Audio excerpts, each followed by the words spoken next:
Hey there guys, I'm Will and welcome to FP1. Now over the course of the last week, Formula 1 teams did decide to vote on whether we should have qualifying races for the 2020 F1 season.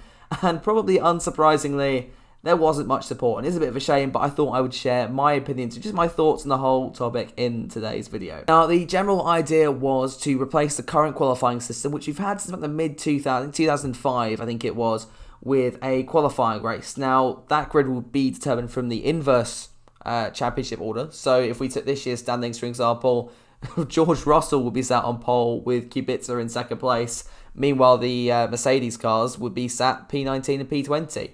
And that'd be a 100-kilometre race, about 62 miles. So obviously, the laps would vary per track.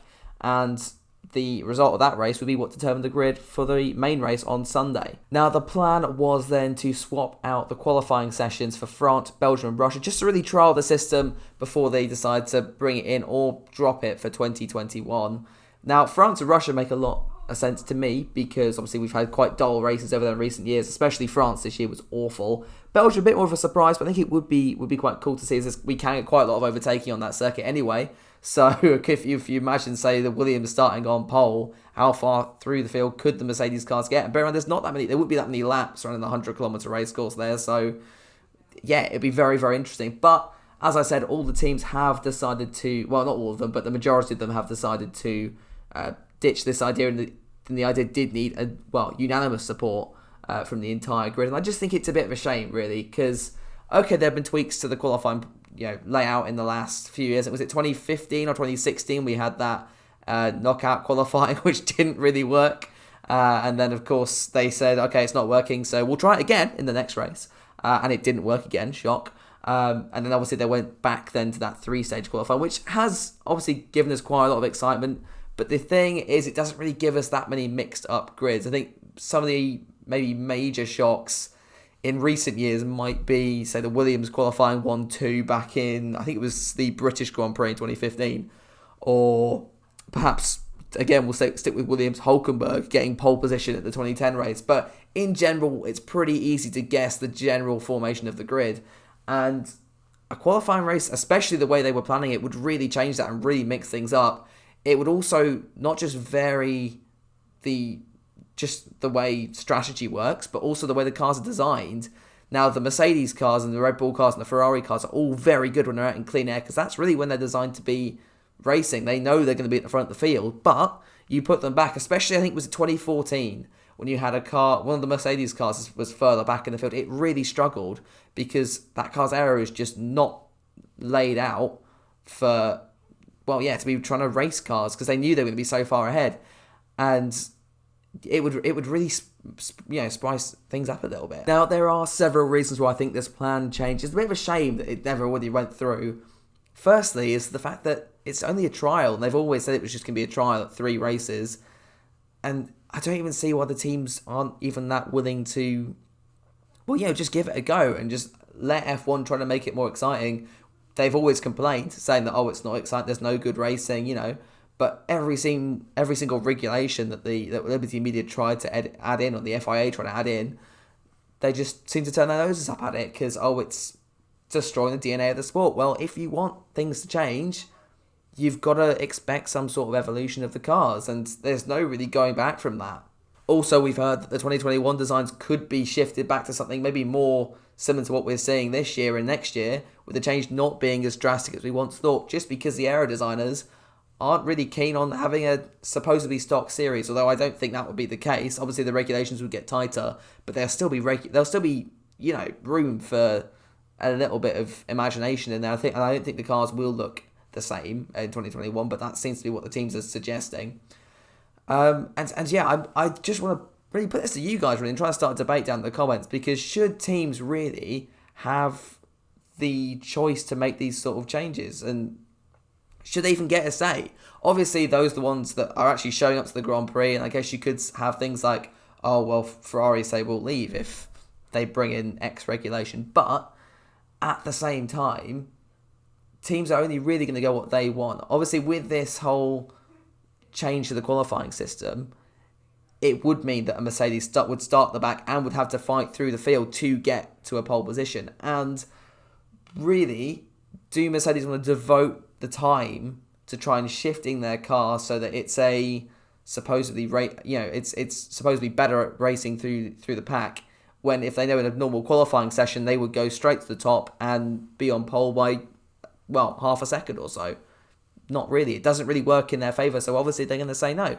Same thing really for Ferrari. They have a veto, which I still don't understand.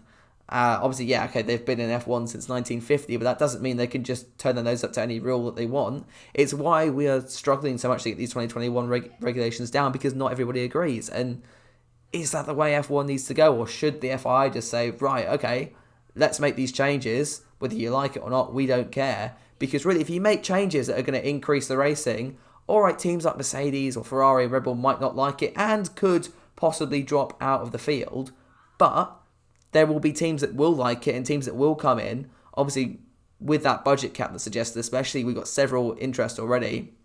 Finally, teams like in F2, so Campos, I think even Prema were mentioned a few months ago, maybe considering starting an F1 outfit because now they can afford to do it. Carlin went to IndyCar a few years ago because there was no way they could afford to get into Formula One. IndyCar's a much easier, sport to make money in and not generate a loss. And even teams this year, like Renault, I think took quite a loss despite finishing 4th in the championship last year. So things like budget caps and changes to the sport in general just need to be made, and teams getting a little bit, caught up as to, oh, I don't like this, I'm just going to block it and veto it. It just seems like the wrong idea. Now, there would obviously be negatives to this new qualifying system. If you think about it, maybe designing a car to race in the pack from, say, Mercedes or Ferrari would, incur a few more costs. But at the same time, it's 3 races and there's no harm really just to try it out. And if it doesn't work, fine, okay, we can go back to the normal qualifying that we've had. But I think it would be really interesting to see, and yeah, exciting for the fans as well, because qualifying at the moment, it's okay. As I said, it works. It's the fastest cars will end up at the front, but then does that impact the race? Because I think there was a tweet, I think it must have been last year, which got quite a lot of popularity, and it was basically someone coming in saying, why are we expecting good races if the fastest car is going to start the front, and the second fastest car is going to start second, and the third fastest car is going to start third, and there's just there'll be no opportunity for people to race, because unless a team has really gone for a race setup, you're not going to have more pace on Sunday than you had on Saturday. It's an obvious question, but not many people have really thought about it, and if you look at it, really it does make quite a lot of sense. So what can we do maybe to change qualifying and make it a bit more interesting? This is a good idea from the FIA in my book, and it's even better idea just to try it out and not even bring it in, straight away and do it every single race like they did with the last qualifying system, which didn't work. But just give it a go at 3 races and see what happens. I think it's a very sensible and good approach. And if you ask me, I think what they should do is, if they want a bit of maybe, I guess it's a bit of a trade-off, is FIA can experiment with things as much as they want, and they don't need teams' approval on that. To get the rule in finalised and make it something that, happens every single weekend, then fine, then it can go through the teams. But if they want to trial something, just say, right, well, we're doing this. If you don't like it, tough. It's only happening for 1 races or 3 races, or like in this case. And yeah, just let them, just have the team suck it up and just deal with it, because it'll only be 1 race. And then, if it works, they might get the chance to vote for it. The FIA can then say, okay, this has worked, we'll put it in for a vote. And do they need unanimous support from the teams? No. Maybe 50%, fine, okay, but there's always going to be a team that disagrees. And especially when there's so many links between teams now, like Haas and Alfa Romeo having those Ferrari links, Ferrari can just go and say, right, well, if I don't agree with it, you two can't agree with it either. And that takes 3 teams out of the equation already. Same thing with, say, Red Bull and Toro Rosso, or Mercedes and any customer team. That sort of F1 politics is really just harming the sport and harming the future of the sport as well. And it is just a massive shame to see, really. But yeah, those were just my thoughts. Question is now, what do you guys think? Should we have had this, qualifying race system? Should they have even been allowed to try it out without the team's approval? What do you think? Let me know down in the comments below, and I'll try to respond to as many of you as I can. And of course, don't forget to like, comment, and of course, subscribe as well. And yeah, I will see you guys in the next one.